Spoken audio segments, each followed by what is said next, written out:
अरे तुम तो मसाला फिल्म के हीरो हो ना? हाँ हाँ मैं ही हूँ। सही पहचाना, मणिपुर के हो हाँ?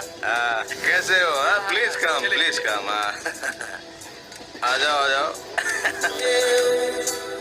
आसाम से काम ढूंढते हुए केरला में आकर इधर एक फिल्म में एक्शन करके हीरो बन गया। बहुत होशियार है ये लड़का, कोई मामूली बात है क्या?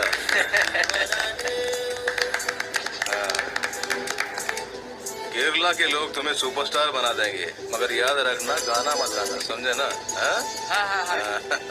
तुम कभी आसाम गए हो? मेरा बचपन आसाम में ही गुजरा है, सच में। मेरी वाइफ वहीं की थी। शादी के बाद हम दोनों वहीं रहते थे। हमें वो जगह बहुत अच्छी लगी। What a beautiful land। उस दिन से मुझे प्यार का, मोहब्बत का एहसास होने लगा। You know, I am an animator by profession। भुवन भाई के 2 गानों का एनिमेशन का काम मैंने ही किया।